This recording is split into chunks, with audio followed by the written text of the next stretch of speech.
¿Cómo estás, Jennifer? Buenas noches. Efectivamente, empezamos la semana de este lunes 11 de marzo del 2024. Paola, ¿cómo estás? ¿Cómo estás, Ricardo? Y bueno, vamos a hablar primero de los medicamentos genéricos. Ahora que no es obligatorio que las farmacias lo puedan vender, y es un problema, ¿no?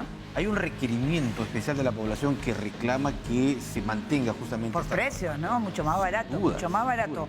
Vamos a conversar con el doctor Pedro Riego, decano electo del Colegio Médico del Perú. Hablaremos también sobre cómo reducir la violencia en los jóvenes y especialmente en los escolares que hoy iniciaron justamente el año lectivo en los colegios públicos. Pero también vamos a hablar de deportes con Ivlev Moscoso, periodista deportivo. Son los primeros convocados por Fossati. Así que esto y más en Diálogo Abierto. Antes, el resumen informativo.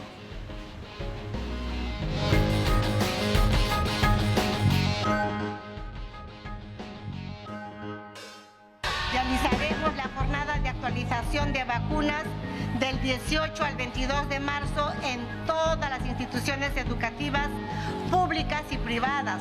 Se aplicará, por ejemplo, la vacuna DPT, que protege contra la difteria, la tosferina y el tétano, y la vacuna contra el virus del papiloma humano para así proteger a nuestras alumnas del cáncer del cuello uterino. En esta norma, de manera específica, se menciona que hasta solamente el 25 de febrero está vigente este listado obligatorio de genéricos. La obligatoriedad, que es lo que está en este momento en discusión, es lo que debe ya el Ministerio de Salud tomar rienda de una vez y protagonismo para, de manera consensuada, ver una lista que se ajuste a las necesidades reales. Esta ronda de diálogo que vamos a iniciar este jueves y este viernes, en primer lugar, con los representantes de los poderes del Estado, me refiero al Poder Legislativo y al Poder Judicial.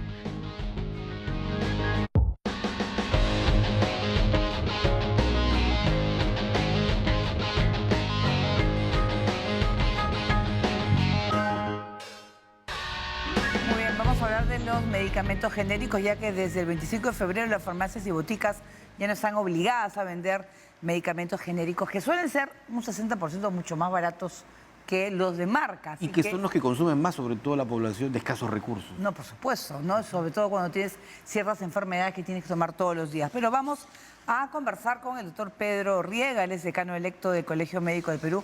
Bienvenido a Diálogo Abierto. Muchas gracias, Paola. Muchas gracias, Ricardo. ¿Cómo está, doctor? Buenas noches. ¿Cómo se puede hacer ahora? Lamentablemente, la gran mayoría consume medicamentos porque tiene enfermedades crónicas, enfermedades en las cuales tienen que comprar todos los días un remedio y tiene que pensar primero en la economía. ¿Qué hacer con esta gente que al final en realidad paga más por el bolsillo? O sea, es más que porque sea de marca. Ciertamente, ¿no? Hay enfermedades más prevalentes, incluso como mencionas, las crónicas, que exigen que una persona tenga que consumir un medicamento de por vida. Claro. Y en una situación ideal que todos esperamos, el sistema sanitario debe cubrir estos medicamentos, ya sea pues bajo el mecanismo de aseguramiento, ¿no? Público, privado, pero desafortunadamente nuestro sistema tiene muchas deficiencias y los ciudadanos acuden, ¿no? Luego de tener su cita, su consulta médica con una prescripción, y en las farmacias y boticas una necesidad es que ellos puedan acceder a medicamentos, digamos, que puedan solventar, obviamente que tengan las características de eficacia y seguridad que corresponde. Y estos pues son los denominados medicamentos genéricos con denominación común internacional, ¿no? ¿Por qué hago esta precisión? Porque existen medicamentos innovadores, los que, digamos, se encuentran todavía en un periodo de 20 años de patentes, donde el precio a veces es mucho mayor porque está solventando la inversión de un laboratorio y además de todo el proceso pues, de los ensayos clínicos. Entonces, luego de estos 20 años se liberan las patentes y otros laboratorios pueden elaborar estos medicamentos. Hay genéricos que le denominan genéricos de marca, es decir, son otros laboratorios, pero que le implementan algunas acciones pues, de marketing, algunas modificaciones en cuanto a los excipientes, pero no el principio activo, lo esencial, es el mismo, ¿no? Y hay otros que se denominan de denominación común internacional, que son los genéricos propiamente dicho, y que tienen justamente el menor precio. ¿En qué consiste la regulación que hasta hace 2 semanas existía? El año 2019 se aprobó un decreto de urgencia que establecía la obligatoriedad a las farmacias y boticas del país de contar con un listado de medicamentos bajo justamente estas características de genéricos por denominación común internacional que garantizaba el acceso de la población a estos medicamentos. Es un listado acotado en realidad. ¿Obligatorio? Claro, obligatorio, ¿no? Justamente para poder garantizar este acceso. Ahora, cuando un médico receta a un paciente, lo primero que entrega es una lista de medicamentos genéricos. Claro, en cuanto ¿Qué va a a la pasar entonces si prescripción, ahora no es obligatorio? Lo que va a pasar es lo que seguramente nos ha pasado muchas veces, que llegamos pues a las boticas y farmacias y nos ofrecen medicamentos, digamos, más caros, medicamentos de marca, y no se encuentra disponible el medicamento genérico, ¿no? Esto definitivamente va a generar un impacto sobre toda la población más, digamos, de más escasos recursos, y es algo que en realidad se puede resolver. O sea, hasta hace 2 semanas existía una regulación, Claro. y esta regulación lo que tendría que haberse es extendido, es prorrogado bajo algún mecanismo, ¿no? Y originalmente esto estaba, digamos, centrado en el contexto de algunas emergencias sanitarias, algunas enfermedades que estaban justamente con el COVID. El dengue ahora. El dengue ahora, que podría tranquilamente justificar un decreto de urgencia y que establezca un listado, que es el listado de los medicamentos más utilizados, que es el que más se necesita nuestra población, pero desafortunadamente lo que vemos en realidad desde nuestra perspectiva son excusas, ¿no? que se están haciendo una evaluación, una revisión, que en realidad tendría que haber sido mucho antes, ¿no? Y que ahora más bien lo que necesitamos es que haya una regulación que se apruebe de forma inmediata para garantizar que esta obligatoriedad pues, se vuelva a establecer. Claro, pero es que al final termina siendo el propio paciente, la propia persona, quien paga y tiene que gastar su bolsillo para comprarse el medicamento. A ver si, por ejemplo, tú sufres de tiroides, yo sufro de tiroides, tengo que comprar siempre el medicamento. Y si no es genérico, tendré que pagar el... Tu presupuesto, obviamente... Por supuesto, se duplica, triplica. Claro. Más que duplica, ¿no? Ahora, en las boticas de los hospitales públicos, Eso. ¿se va a contar con digamos, stock genérico? Claro, las boticas o las farmacias públicas, lo más probable es que cuenten con los medicamentos genéricos, pero la población, en su gran mayoría, no necesariamente tiene acceso sencillo, fácil, rápido, oportuno a estas boticas o estas farmacias públicas, ¿no? Lo lógico y lo necesario es que en todos estos establecimientos farmacéuticos podamos contar. Usted asume dentro de poco el decanato del Colegio de Médicos por 3 años. ¿Cuál va a ser la directiva desde su orden profesional a todos los colegiados?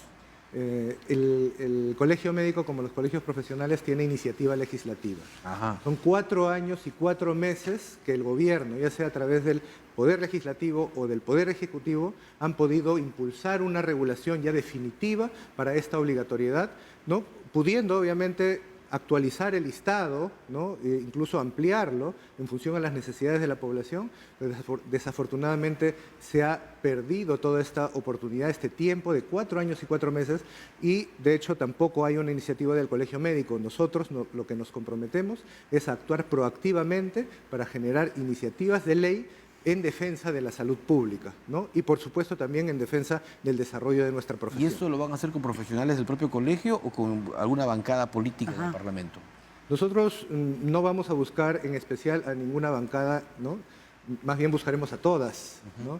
Somos un ente profesional y nos une justamente la ética y la deontología médica y la defensa de la vida y la salud, y por lo tanto no solo tenemos, digamos, el derecho, sino la obligación de conversar con todos los actores políticos para que tomen mejores decisiones en beneficio de nuestra población. ¿Y qué pasa con los pacientes? Por ejemplo, hemos hablado los que tienen enfermedades crónicas, tipo la diabetes, hipotiroidismo, hipertiroidismo y demás, pero también están los de salud mental, ¿no? Que ahí la diferencia es realmente abismal. ¿Qué hacer?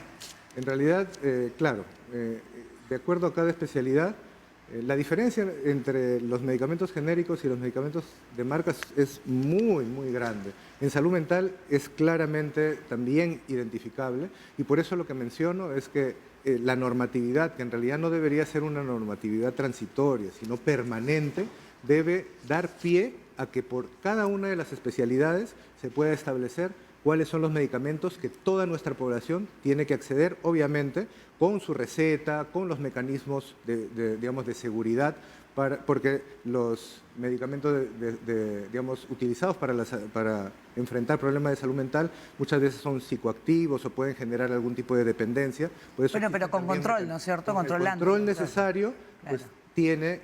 tiene que haber un acceso garantizado. Pero hay algo, por ejemplo, adicional que me gustaría mencionar, y que es que el Estado o el gobierno, depende de cómo lo veamos, ¿no? Tiene un rol no solamente de regular, sino también de actuar, ¿no? Y actuar significa fiscalizar que la ley pues, se cumpla, lograr que los distintos administrados, en este caso las farmacias y boticas, cumplan con la norma y puedan tener dentro de su stock medicamentos eficaces y seguros, pero con denominación común internacional.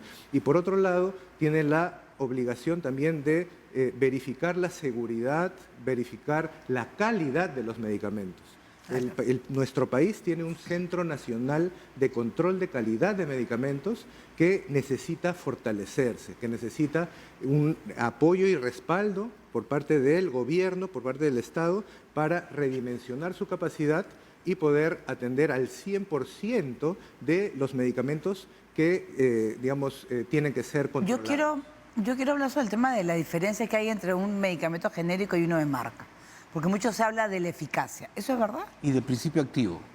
Claro, ¿no? El principio activo es justamente la molécula que va a generar esa protección de la salud o que va a generar, por ejemplo, lo que nosotros necesitamos en una situación de enfermedad para poder curarnos o para poder sobrellevar esta enfermedad.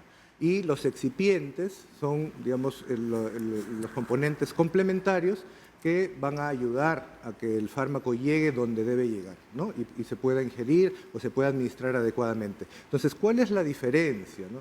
No debe existir una diferencia ni en eficacia ni en seguridad entre los medicamentos de marca y los medicamentos genéricos. Nuestro sistema sanitario establece requisitos para la comercialización, expendio, utilización de estos medicamentos. Y el énfasis que justamente hacía yo previamente es que además de esto es muy importante que nuestra capacidad como país para identificar, para verificar la calidad de nuestros medicamentos se fortalezca, se afiance, y para eso se necesita inversión.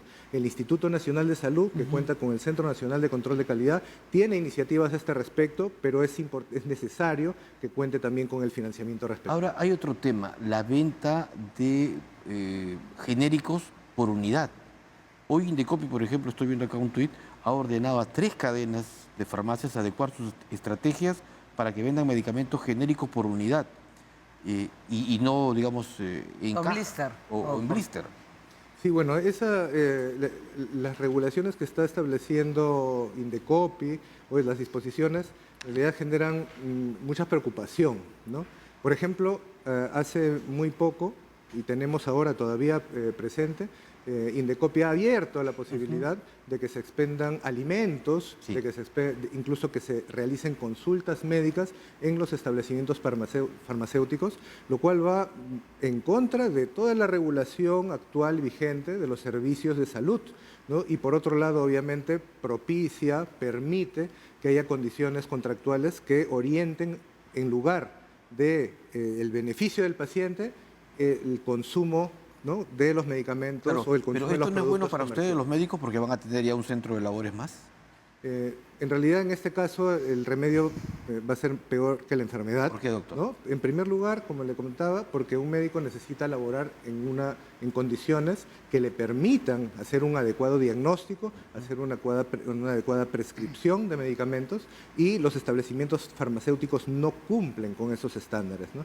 Y en segundo lugar, que eso justamente era lo que hacía mención, las condiciones contractuales que se suelen encontrar en estos establecimientos farmacéuticos, digamos, son impulsadas y orientadas hacia el consumo exagerado, muchas veces hasta innecesario, de productos con fines comerciales. Claro, y además debería haber un control también de los medicamentos, o sea, que no sean vendidos de manera exagerada, sino me imagino que lo que te corresponde, por ejemplo, para un tratamiento específico.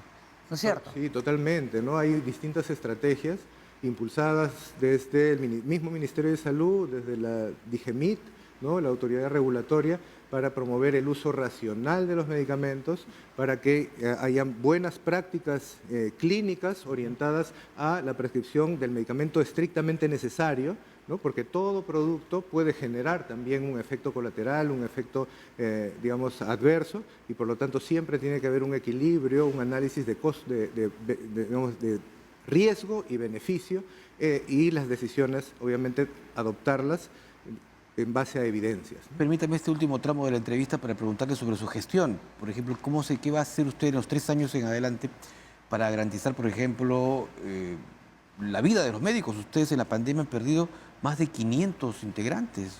Muchas gracias por la pregunta, ¿no? Nosotros como colegio médico tenemos la obligación de defender, ¿no?, el desarrollo y el bienestar del médico para que pueda dar lo mejor de sí por nuestros conciudadanos. Hoy día, por ejemplo, tenemos que, digamos, es inaceptable, consideramos inaceptable que dentro del plan para enfrentar el dengue se contemplen contrataciones en las cuales los médicos no tienen ningún tipo de derecho laboral.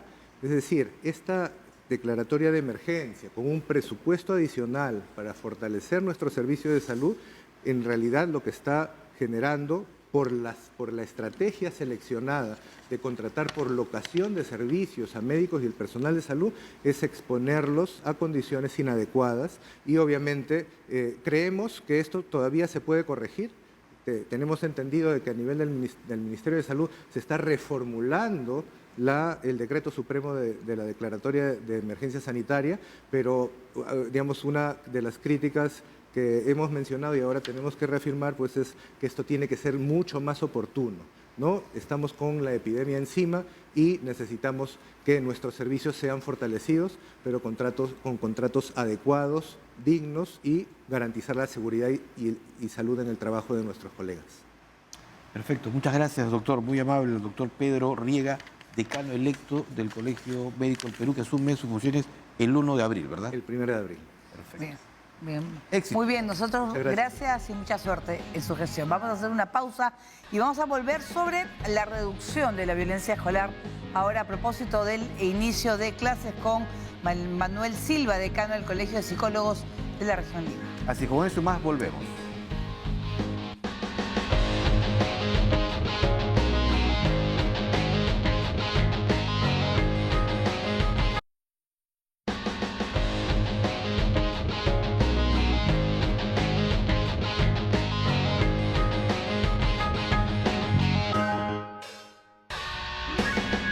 Volvemos. El bullying sin duda es uno de los problemas más latentes de violencia en los colegios y son los casos más repetitivos año a año. Sí, lamentablemente la violencia y el bullying en los colegios, tanto en primaria como en secundaria, continúan en nuestro país. Debería haber psicólogos en cada colegio para que puedan atender. Recomienda un psicólogo por colegio. Es que no hay psicólogos. Ese es Falta de colegio, pero vamos un gran problema. a hablar con el psicólogo Manuel Silva, decano del Colegio de Psicólogos de Región Lima. Muy buenas noches, bienvenido. Faltan psicólogos. Por supuesto Eso que es sí. una realidad. Eso Por es una supuesto que sí. realidad. Buenas noches, Paola. Buenas Buenas noches. noches, Ricardo. ¿Y qué hacer? Bueno, en primer lugar, se tiene que concientizar desde el presupuesto nacional, porque no hay psicólogo por colegio, porque el presupuesto no está destinado, no alcanza, se supone. Entonces, no hay plazas. Solamente en el 2024 han habido 156 convocatorias de plaza de psicólogos. Ah, qué bien. 156, y son como 7.000 colegios solo en Lima. Entonces, desde ahí nomás ya tenemos una cifra, pues, que no llega para nada. No, y además incentivar que estudien psicología, también mucho más. O sea, faltan Claro, psicólogos. la en carrera de psicología cada vez está teniendo mayor cantidad de postulantes. Ya. Pero lo que resulta más atractivo en la psicología hoy en día es la psicología organizacional, que es la que va a los centros laborales. Más rentable, además. Es más rentable porque se trabaja con el privado, ¿no es cierto? Y se trabaja a nivel de selección, clima laboral. Entonces es un trabajo un poquito más light, digamos. En el colegio supone más complejidad porque hay salón, hay presión, hay un trabajo estresante de... No, claro, porque es un psicólogo para todo el colegio. Claro, allí ya estamos hablando pues de una inutilidad en número. Claro. Yo he trabajado en un colegio en Huaycán donde habían 1.300 estudiantes y como era jornada escolar completa, había un psicólogo en el colegio. El director me decía, mira tu colega, ¿qué hace todo el día? Yo decía, ¿pero qué puede hacer? Son 1.300 alumnos de una población de riesgo cuyos padres son drogadictos, prostitutas, vendedor de drogas, el abuelo, uno está preso. Le falta Entonces, tiempo al pobre psicólogo. ese señor no tiene más que mirarlos a los niños, no le queda más. Claro. No, Claro. ¿Cuáles son los casos, por la experiencia en Huaycán, por ejemplo, que es un punto neurálgico de Lima, cuál es la experiencia sobre los casos más frecuentes en los colegios, en la violencia escolar? En tema de violencia escolar es por el tema de la violencia intrafamiliar, Ya. que es común. Hogares disfuncionales casi seguidos, ¿no? Población de riesgo, el barrio, venta de droga, ¿no? Entonces la incidencia de violencia, no solamente ahí, sino en muchos sitios es alta, porque además le agregamos problemas de salud mental de la población. Claro. Claro, problemas de salud mental que no van a terapia, porque no tienen dinero, porque a veces no van, porque simplemente No tienen el seguro. no saben qué hacer, no saben cómo guiarlos. Pero eso pasa en la educación pública, pero en la privada, lamentablemente el bullying continúa, incluso hasta a mayor escala. ¿Qué hacer con A ver, eso? en el privado existen mejores recursos dependiendo de la institución. Hay colegios que mínimamente tienen uno y hay colegios que tienen en su plana, yo he visto, hasta 20 profesionales de psicología en el colegio. Entonces, hablando de 20, estamos hablando de un profesional en cada grado, ¿no? Además, un profesional en el departamento de inclusión, que también hay que tomar en cuenta. O sea, no solo se trata de los casos normales de bullying, por decir, sino también los inclusivos, ¿no? Claro. Que también se tiene que trabajar con la familia, con el estudiante, ¿no? Entonces, la necesidad es demasiado alta, ¿no? Es demasiado alta. La salud mental, decía usted, es otro problema dentro de los colegios. Y el año pasado hemos tenido varios casos, ¿no?, que se han hecho públicos en la televisión. Este caso de escolares, por ejemplo, que en Chorrillos fotografiaban a sus compañeras, ¿no? Y con el Claro, diseño, hacían negocio de... hacían negocio vendiendo sus fotos. Los packs. Así es, los packs. O sea, esto forma parte también de violencia. Sí, pero es que también hay que ver que el tema, los niños, mejor dicho, lo que sabemos en neurología es que el cerebro humano termina de desarrollarse a los 25 o 28 años. Ya. Y el último módulo que se desarrolla es el del prefrontal, que tiene que ver con las decisiones y la moral. Entonces, los niños, los adolescentes, pueden saber que las cosas están bien o mal, pero igual las hacen, Así. ¿no? Yo sé que eso está mal, los chicos que hacen esto, por ejemplo, saben que está mal, por eso se esconden, pero igual lo hacen. Pero ¿lo disfrutan o no? No, de luego hecho, hay una De hecho, hay culpa. una actividad lúdica ahí, Ok. pero la culpa es minimizada Como chiste, como gracia. porque no están maduros. No están maduros. Entonces, ¿qué hacer?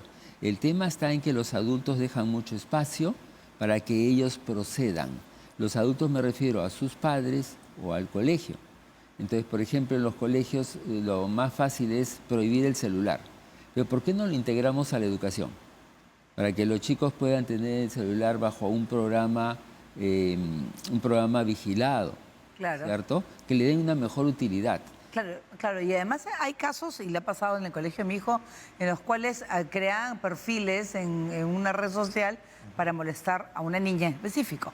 Claro. Los papás no sabíamos nada, los chicos entre ellos hablaban, y yo decía, verdad, qué importante es eso saber, ¿no? Porque, o sea, para nosotros de repente es algo superficial, pero para la criatura no. No, a ella le impacta. A ella le Pero impacta también, muchísimo. Ahora hablamos del enfoque restaurativo, que se opone al enfoque retributivo. Lo normalmente es hablar del enfoque retributivo, es decir, cometiste una falta, tienes una sanción. Pero el enfoque restaurativo lo que trata es de mantener círculos restaurativos en los grupos, en los salones, en los cuales todos conversan sobre la problemática o el conflicto que aqueja. Entonces todo se va generando empatía y solidaridad entre todos. Entonces eso no debería pasar si hubiese un círculo empático. en que el salón entiende la moral de la compañera, entiende el tema sexual como un tema delicado, el prejuicio, ¿no? Entonces, no, perdón, el prejuicio no, sino el pudor. Entonces, con esa empatía, ellos van a poder proteger a sus compañeros. Pero si no se está trabajando bajo este enfoque, es lo que comúnmente ha pasado, la selva. Cada uno puede hacer lo que le dejan hacer, ¿no? Entonces, ahí es donde viene el problema. La educación tiene que diseñarse hacia los grupos empáticos, digamos. Hay muchos que dicen de que la educación, de que los jóvenes han ido, deteriorando su comportamiento debido a que, por ejemplo, la educación es más laxa, no hay la educación militar, ¿no? Muchos reclaman ahora en las redes sociales que vuelva la educación cívica premilitar, ¿no? Que vuelva justamente, y así se va a acabar la violencia, se va a acabar los casos que estamos viendo ahora. Yo he sido el número 72 en mi colegio, apellido Silva. Todavía faltan los Vargas, los Zapata, los Yataco. O sea, éramos 75, 80 niños en un salón, un solo profesor, y salíamos adelante. Hoy día el profesor tiene 30 alumnos y está mareado, ¿no? Que me ha tocado un salón difícil, esta promoción es incorregible. 30 alumnos por salón. Y más que seguro que tiene un auxiliar en el grado, ¿no es cierto? Pero es la autoridad. Yo lo que noto es que es falta de respeto a la autoridad. Por supuesto, muchísima. pero es que yo no opino que haya una falta de respeto a la autoridad. Yo opino que la autoridad es la que no se hace respetar. Ya. ¿Estamos? Porque si la autoridad se hace respetar, las cosas están en calma. Es que tienen miedo porque ahora... porque los niños también te denuncian. Claro. O los padres se molestan. Por eso, lo que tú mencionabas, antes la educación militar, sí es verdad, la educación antigua era una educación, aparte del castigo físico, que eso es lo que está mal, pero el otro elemento que estaba junto con el castigo físico era la firmeza. Hoy en día los padres, hoy en día los padres no son firmes, entonces se dejan faltar el respeto. Claro. ¿Estamos? Entonces, por ejemplo, hoy en día un castigo, todo el mes sin televisión. A los 2 días, ya, toma, puedes ver televisión porque ya te portas bien. Qué pobrecito. La firmeza se cayó. Claro. Bueno, a mí se me ocasionaron. La firmeza se cayó. Claro, pero es que yo sí creo que lo que debe haber es disciplina. Exacto. Más que de repente no pegarle, sino simplemente... ¿La disciplina es mano dura o no? No, es poner es poner las cosas normas en orden, ¿no? Las cosas en orden, ¿no? Si uno confunde la disciplina con mano dura, entonces uno ya se quitó el elemento de la disciplina, ¿ok? Entonces el problema es que no se debe de golpear para educar, Claro. pero sí se tiene que ser firme, hablar con autoridad y con conocimiento. Y uno le puede decir a mi hijo, ¿sabes qué? No uses el celular, y yo estoy mirando, ya, deja de usar el celular, ¿correcto? Entonces tú, ¿cómo sí haces? Al menos que justifiques negocio o trabajo importante. Le pones un horario. A mí Claro. una vez me dijo un terapeuta, lo que pasa es que no le pones horario y hace lo que quiere. Exacto, no le pones horario ni hábitos. Por Ni ejemplo, hábitos, claro. hábitos en la casa. Lavan su ropa dependiendo de las edades, arreglan su cuarto, ordenan sus juguetes. Dependiendo de las edades deberían tener tareas, porque eso les genera autonomía, disciplina y respeto. Pero como no pasa, hay sobreprotección de los padres y todo se desarma, ¿no? Hay una exagerada sobreprotección en la actualidad. Sí. ¿A qué edad puedo ponerle yo roles, funciones a mi hijo o a mi hija? En Internet hay hábitos según las edades. Hay cuadros donde desde chiquitos unos van haciendo todo. Entonces, ya mayores, dependiendo de su fuerza, pueden incluso mover muebles. Van lavar ayudando, ropa, ¿no es cierto?, en casa. Van ayudando. Desde niñitos, un niñito pues de 3 años, supongo, ya lleva las servilletas a la mesa. Y él sabe que todos los días tiene que llevar la servilleta a la mesa. Entonces, esto le va ayudando a que su juego sea posterior a su esfuerzo. Entonces, los niños de hoy creen que primero viene el juego y después el esfuerzo, si es que se hace.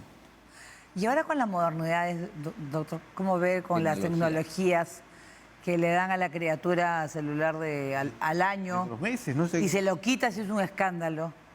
¿Qué hacemos con esas pataletas? Que al final, yo no sé, esos chiquitos de 3, 4 años que no controlas, imagínate los 15.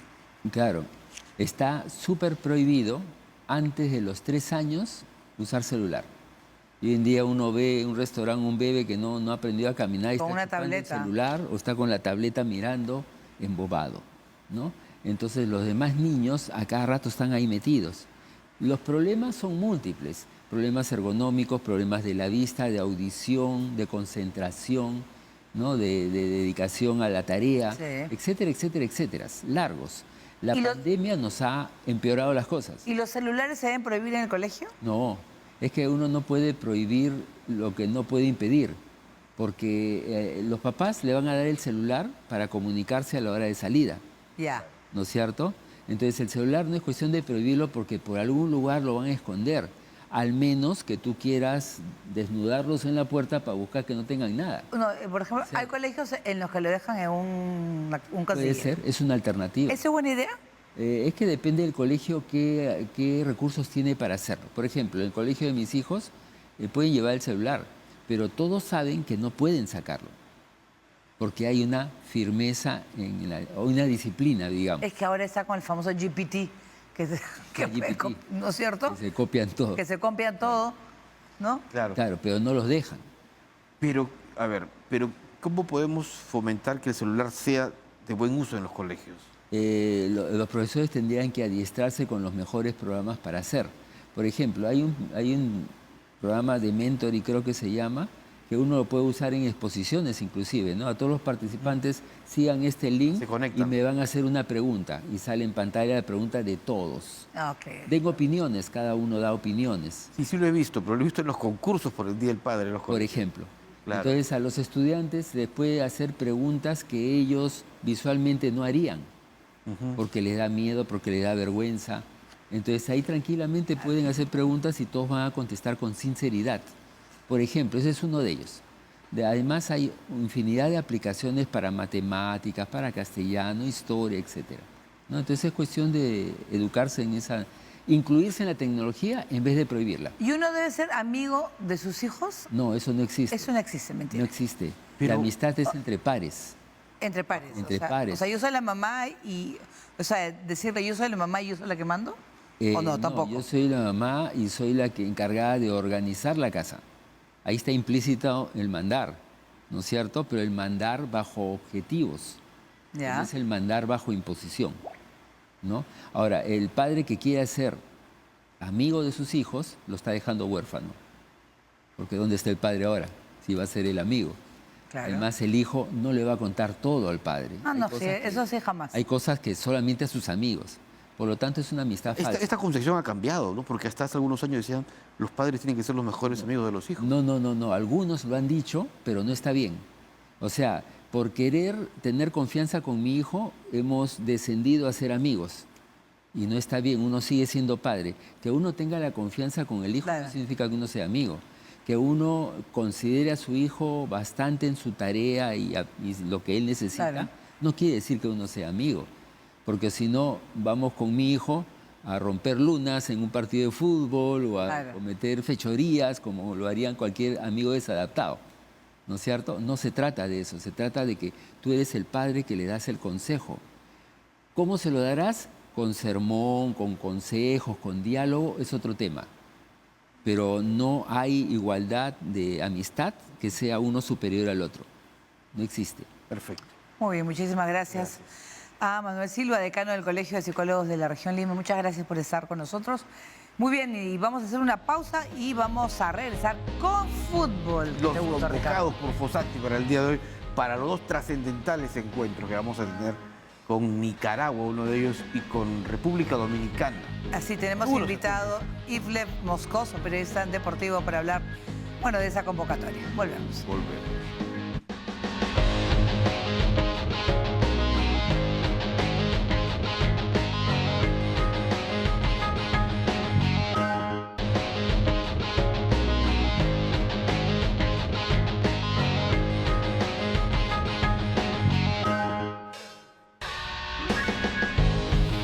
Bueno, vamos a hablar de fútbol también, de la selección peruana, porque hoy el entrenador Fossati ha debutado dando a conocer la lista de convocados para los dos próximos encuentros. Así es, son dos encuentros de Nicaragua y República Dominicana. Bueno, vamos a ver cuál es el reto que tiene Fossati para poder, pues, para que el Perú salga adelante, ¿no? Paulo Guerrero entre los convocados, también está La Padula, Franco Sanelato, Joao Grimaldo, que es una de las buenas revelaciones, y también algo que sin duda es importante porque le preguntaban en la conferencia de prensa, Paola, a Fossati, y él ha defendido a Oliver Sol. Así que vamos a hablar sobre este tema. No, y además Oliver Son, bueno, que dé la oportunidad de todo lo No, que... ha dicho que se va a jugar. Que se va a jugar. Se va a jugar. Yo le tengo fe a ese chico. Vamos a ver también. Vamos a ver. Vamos a hablar con Islet Moscoso, destacado periodista deportivo que está con nosotros y a quien lo vemos a través de la pantalla. ¿Cómo estás, Islet? Buenas Hola. noches.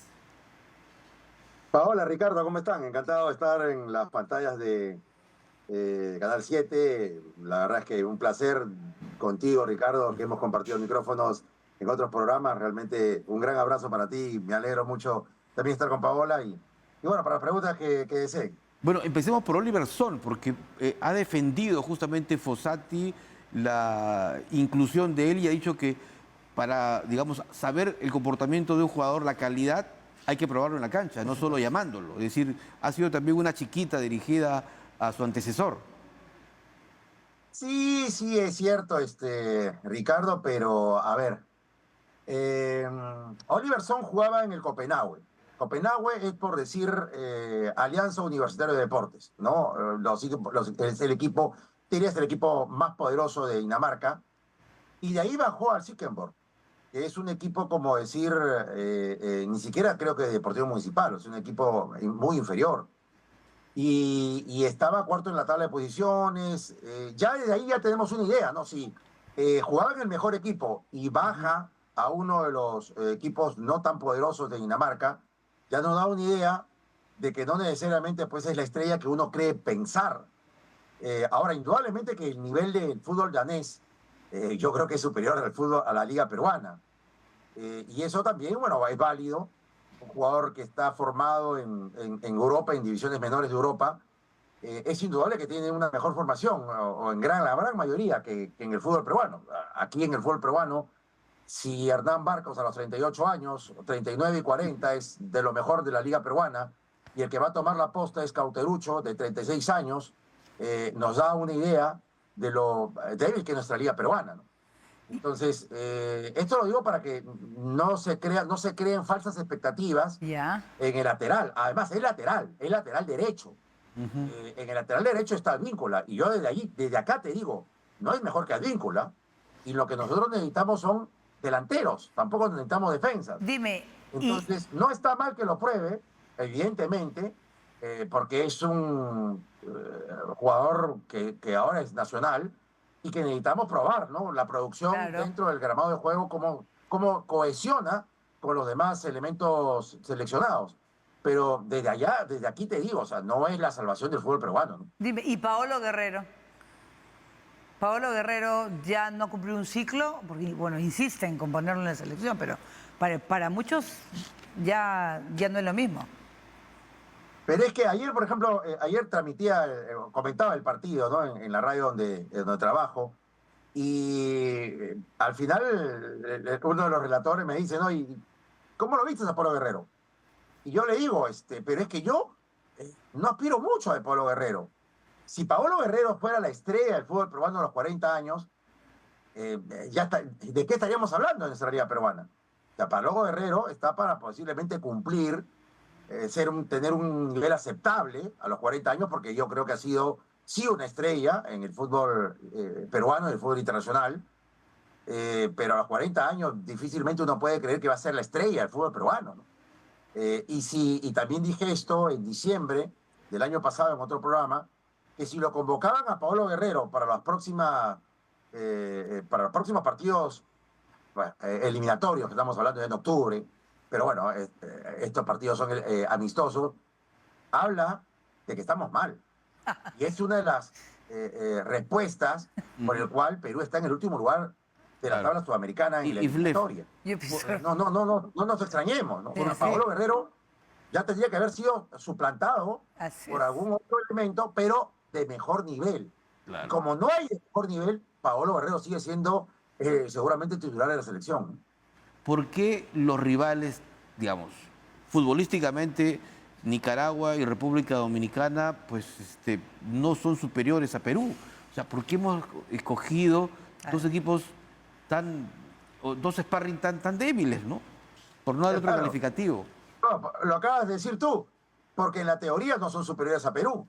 Pero ojo, Australia en la eliminatoria, en el repechaje, en la teoría no era superior a Perú, ¿ah? Y esto yo lo reafirmo. Basta ver simplemente los partidos. Tú sabes que sigo muchísimo el fútbol internacional y veía los partidos de Australia en la zona asiática y los partidos de Perú. Y no es que Perú haya jugado grandes partidos, pero definitivamente el nivel de la selección peruana era superior a la selección australiana. Pero ya vimos cómo a la selección australiana nos hizo un sistema espejo, nos jugó a contrarrestar a Perú y finalmente el partido terminó empatado y bueno, en la definición del punto de penal Australia tuvo mayor precisión. Pero bueno, en teoría Perú es superior a República Dominicana y a Nicaragua, sobre todo a Nicaragua, ¿no? Mira, justo estas dos selecciones se han enfrentado En la CONCACAF. noviembre del año pasado, y el partido terminó 0-0. República Dominicana, la sub-23 de República Dominicana, o la sub-20, perdón, la sub-20 de República Dominicana, que iban a los Juegos Olímpicos justamente, clasificó, pero todavía no hay muchos elementos de esa selección sub-20 que clasificó para el último mundial, que fue el 2023, el año pasado. Todavía no hay muchos elementos. O sea, digamos que va a trabajar al futuro, ¿no? Pero digamos que en la actualidad esta República Dominicana es inferior a Perú. Y Perú Claro. tendría que ganarle. Pero- Yo creo que esa es la respuesta por la cual el técnico Fossati ha elegido a dos selecciones centroamericanas que estamos en un mejor nivel. Pero hay una cosa también, hay un detalle, Ricardo, importantísimo. Que una de estas dos selecciones podría ser el rival de Perú en el hipotético caso de que Perú ocupe ese séptimo lugar, Ok. ojo, séptimo lugar, que Repechaje. va al repechaje, y que podría enfrentarse con una selección centroamericana. Y que ya los tres cupos, México, Canadá y Estados Unidos, lo tienen fijo porque son organizadores del Mundial. Y los otros tres, estaríamos hablando de Panamá, Honduras y Costa Rica posiblemente. Y entonces ahí va a haber dos selecciones centroamericanas, que una de ellas creo que puede ser República Dominicana, que puede ir al repechaje. Entonces, Claro. dentro de todo, a pesar de la debilidad, en teoría, de estas dos selecciones de Nicaragua y República Dominicana, posiblemente podríamos enfrentarnos en un hipotético repechaje con alguna de ellas. Claro, y además, Iblef, es un reto para Fossati ahora demostrar el cambio también de entrenador, ¿no? O sea, es fuerte para él también, o no sé, o simplemente va a probar, a ver qué pasa. Pero es que si tú ves la nómina de la selección, es Reynoso y Ricardo Gareca. Por uno o dos jugadores que puede haber nombrado nuevos, no hace la mayor diferencia. E incluso te diría que difícilmente Eric Noriega o el chico Rivera de Universitario de Deportes, que ha sido llamado también, va a ser convocado, o el arquero de la U, que jugó en el preolímpico sub-23. No van a ser titulares, se van a jugar con los mismos. O sea, es más simplemente la prolongación de lo que vimos en la era Gareca y que continuó Reynoso.